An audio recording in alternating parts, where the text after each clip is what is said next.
Hello, Mr. Jones. How is it going? Pretty good, except for these headaches.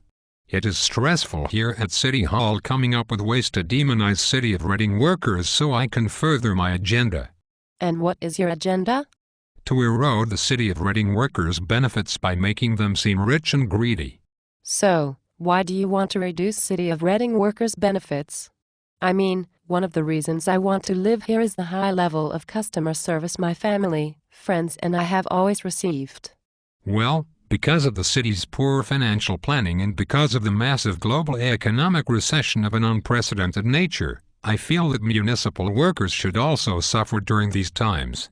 Sales are down at my family's gun shop, why shouldn't their pension be affected? Well, they chose a career where their pension is very stable and they don't carry risk during poor economic times. They also don't see the benefits of a strong economy. What do you mean?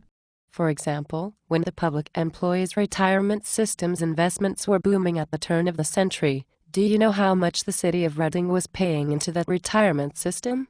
How much? Nothing. What? Yes, it's true. For a number of years the retirement system was self-funded because of the returns they were seeing on their investments. As a result, the city did not have to pay into the system at all. CalPERS recommended they still make payments into a savings account to prepare for hard economic times, but the city decided not to do that. So where did the money go that the city saved? Look around you. How do you think the city paid for this beautiful new city hall and all the fancy statues and exploration parks?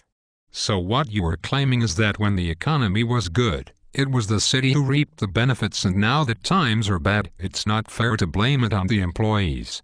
I'm glad you are starting to get this, but there is more. The stable retirement system that city workers enjoy wasn't given to them for nothing. It was a benefit they negotiated for and received in lieu of pay raises. So taking that benefit away not only affects the workers today, but their efforts and sacrifices to obtain the pension years ago would be for nothing. Yes, that's right. But at the current rate, I don't believe the city can afford to keep paying for this pension without going bankrupt. We don't want to become another Vallejo. What does Vallejo have to do with Reading? Nothing. It's just a scare tactic we use to try and bulldoze our agenda. Luckily, we have a good relationship with the Record Searchlight and they print our propaganda without doing any real research of their own or trying to get the other side of the story. If they did, they would know the reality is that Reading is in a better financial situation than many cities in California. You also have to take into account that the unfunded pension liability we keep hearing about is based on the economy never recovering.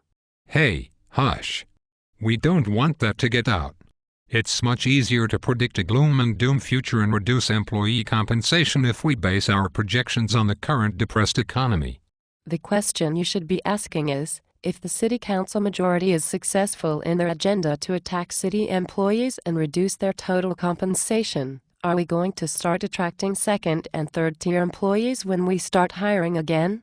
I don't want my kids growing up in a city where the firefighters, police officers and other workers are only there because they couldn't get hired in the city they really wanted to work for.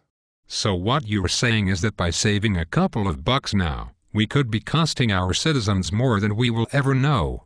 Yes, that's right. Let's support the men and women who serve us every day. Let's keep Reading a desirable place to live and work.